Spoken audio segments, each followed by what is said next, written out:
From the despair in Baltimore to the jubilation in Miami as Buffalo finds out, holy bleep, we're in? Yeah, you are.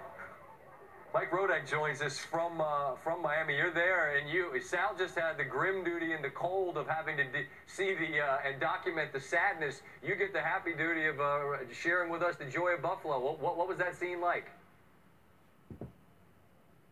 Well, as players came off the field after this game, they did not know the result of the Ravens and Bengals game because it was not over yet. So players actually came into the locker room saying, "Who day, who day," cheering for the Bengals. And we were right outside the locker room as players were watching the end of that game. We talked to some players afterward, and the scene inside was supposedly players praying, players holding hands together, and a lot of that emotion was centered around Kyle Williams, who has been with the Bills since 2006. He has never made the playoffs until now. In fact, Kyle Williams scored a 1-yard touchdown tonight, and the entire team mobbed him on the sideline. So players were very happy for Kyle Williams, but obviously happy that they're getting into the playoffs in this first year with Sean McDermott as coach. And once you got into the locker room, as we just saw that video, players were dancing, players were blasting music. It was something like I've never seen covering this team for the past 5 years. Well, yeah, obviously, because they haven't been there since before, but look, they haven't been there since before the 2000s began,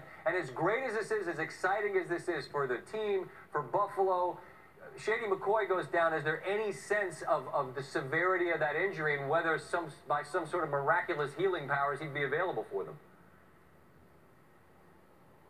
Not quite yet. No update on that from Sean McDermott after the game. The Bills occupied, you might say, after this one, but LeSean McCoy did not come back into this game. Obviously left on a cart, and I was watching him as he was being held up by trainers after that injury, and he almost fell down. So they had to hold him back up and then hold him onto that cart. So it does not look good initially for LeSean McCoy.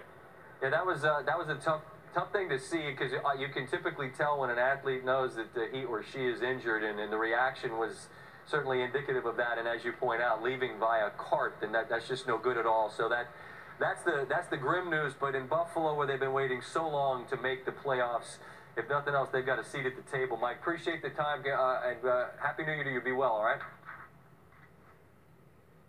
You as well. Thank you. All right, on the way, you talk about a turnaround. What the Rams did